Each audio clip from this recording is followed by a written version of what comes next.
Hello guys, welcome to TC computer education. সম্মানিত বন্ধুগণ, TC computer এর পক্ষ থেকে HTML এর এই পর্বে আপনাদেরকে স্বাগত জানাচ্ছি। গত পর্বে আমরা দেখেছি কিভাবে মার্ক বা হাইলাইট করতে হয় এবং ডেল ট্যাগ এর ব্যবহার।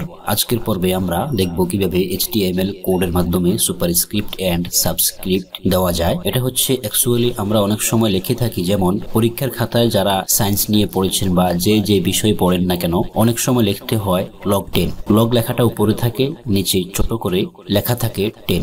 আবার অনেকে 2 স্কয়ার 3 স্কয়ার, আমরা দেখি যে 2 এর উপর স্কয়ার সিম্বল, 3 এর উপর স্কয়ার সিম্বল, b এর উপর a এর উপর square symbol, a square, b এর উপর স্কয়ার সিম্বল দিয়ে b স্কয়ার লিখি। এইভাবে আমরা লিখে থাকি। তো এই বিষয়গুলো কিভাবে HTML কোডের মাধ্যমে দেওয়া যায় বা দেওয়া থাকে বা দিতে হয়, সেটাই আজকে আমরা শিখব। তো চলুন শুরু করা যাক। Let's get start. এই বিষয়টা শেখার জন্য আমাদেরকে দুইটা ট্যাগ ব্যবহার করতে হবে।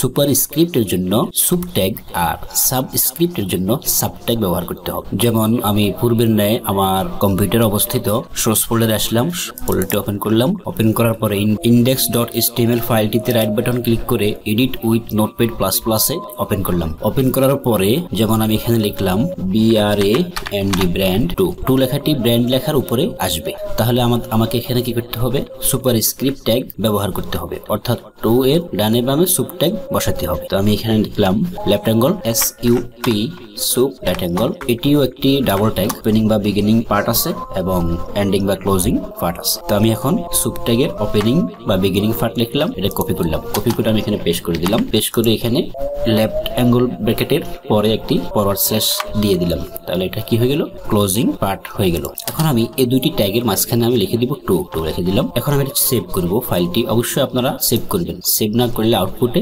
চেঞ্জিংটা দেখতে পারবেন না। তাই আগে সেভ করবেন, তারপরে আউটপুটে ব্রাউজারে গিয়ে এটার আউটপুট চেক করবেন। আমি এখন ফোল্ডারে যাচ্ছি। ফোল্ডারে গিয়ে index.html ফাইলটাতে রাইট বাটন ক্লিক করে ওপেনে ক্লিক করলাম, বা ডাবল ক্লিক করলেও হবে, সমস্যা নেই। ওকে, দেখো আমার এখানে আমি যে ব্র্যান্ড লিখছি, ব্র্যান্ড লেখার পরে 2 লিখছি, সেটা এখানে চলে আসছে। দেখুন এখানে ব্র্যান্ড লেখাটার উপরে 2 লেখাটা চলে আসছে। এটা হলো সুপারস্ক্রিপ্ট। অনুরূপভাবে আমি যদি চাই a স্কয়ার b স্কয়ার লিখতে, তো সেটাও আমরা পারবো। সাপোজ আমি এটা একটা কপি করলাম, সুপারস্ক্রিপ্ট একটা কপি করে এখানে পেস্ট করলাম। পেস্ট করে আমি এখন যদি চাই এখানে লিখতে b স্কয়ার লিখতে, ঠিক আছে, b লিখলাম, 2 এখানে দেওয়া আছে স্কয়ার। এবার কন্ট্রোল দিয়ে সেভ দিলাম। ব্রাউজারে গিয়ে আমি এটা রিফ্রেশ করব। রিফ্রেশ করলাম, দেখুন এখানে b স্কয়ার হয়ে গেছে। এটা পাশাপাশি চলে আসছে। এটাকে আমরা এই b স্কয়ারটাকে নিচে আনতে হলে আমাদেরকে একটা কাজ করতে হবে। সেটা হচ্ছে যে আমরা এখানে আমরা b এর ট্যাগ ইউজ করতে পারি। b এর ট্যাগ মানে হচ্ছে লাইন ব্রেক ট্যাগ। b এর ট্যাগের মধ্যে ফরওয়ার্ড স্ল্যাশ দিলেও হয়, না দিলেও চলে। আমি এখানে দিলাম না, দেখি এটা নাই কি। সেভ করলাম। এখন ব্রাউজারে গিয়ে রিফ্রেশ দিলাম। দেখুন এই বি স্কয়ারটা নিচে চলে আসছে। তো বি এর ট্যাগের মধ্যে আমরা ফরওয়ার্ড স্ল্যাশ দিতেও পারি, নাও দিতে পারি, তবে দেওয়াটাই বেস্ট। দিয়ে রাখবেন। আমি এখানে ফরওয়ার্ড স্ল্যাশ দিয়ে দিলাম, সেভ দিলাম। বি স্কয়ার হয়ে গেল, ঠিক আছে।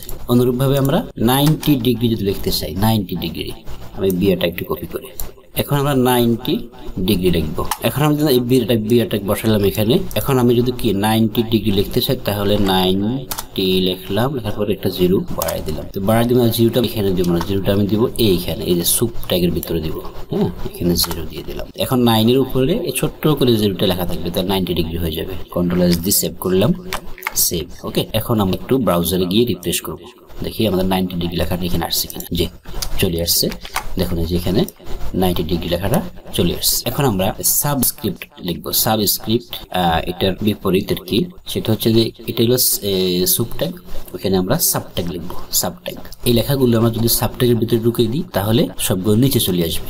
ব্যান্ডের নিচে 2 চলে আসবে। এখন আমি এখানে সুবকে সাব করে দিব, ঠিক আছে, SUB সাব ট্যাগ, এটাকেও sub tag SUB sub tag, sub, এটাকেও সাব, এটাকেও সাব, এখন সব নিচে নেমে যাবে। সাব ট্যাগ মানে সাবস্ক্রিপ্ট, এটাকেও সাব করে, ঠিক আছে, সাব ট্যাগ হয়ে যাচ্ছে SUB। সুপের ফিগুলাকে বিতে পরিবর্তন করে দিলাম, কেমন, সাব ট্যাগে রূপান্তরিত হয়ে গেছে। এখন আমি যদি সেভ করি, এটাকে কন্ট্রোল এস দিয়ে সেভ দিলাম। সেভ করে এখন আমি ব্রাউজারে গিয়ে দেখবো যে যেগুলো স্কয়ার ছিল উপরে ছিল সবগুলো নিচে নেমে গেছে। ব্রাউজারে গেলাম, এখন আমি রিফ্রেশ দিব, দেখুন সবগুলা নিচে চলে আসছে। 90 ডিগ্রির শূন্যটা এটা নিচে চলে আসছে। বি স্কয়ারের যে স্কয়ারটা এটা নিচে চলে আসছে। ব্র্যান্ড 2 এর 2টা নিচে চলে আসছে। ওকে, এখানে 2 একটা বেশি হয়ে গিয়েছে, এটা সাবের ভিতরে ঢুকবে। এই সাবটা 2টা এখানে চলে আসছে। কেটে দিলাম, সেভ করলাম, রিফ্রেশ দিলাম। দেখুন এখানে টু একটা আসছে, ঠিক আছে। এই হচ্ছে সুপার স্ক্রিপ্ট এবং সাবস্ক্রিপ্ট ট্যাগের ব্যবহার, ঠিক আছে। ঠিক আছে বন্ধুগণ, আজকের পর্বে এই পর্যন্তই। আগামী পর্বের আমন্ত্রণ রইল, ভালো করে প্র্যাকটিস করবেন। না বুঝলে অবশ্যই কমেন্ট করবেন। আমার চ্যানেলে যদি নতুন ভিজিট করে থাকেন তাহলে আশা করি চ্যানেলটি সাবস্ক্রাইব করে বেল আইকন ক্লিক করে রাখবেন। Thanks for watching this video till the end.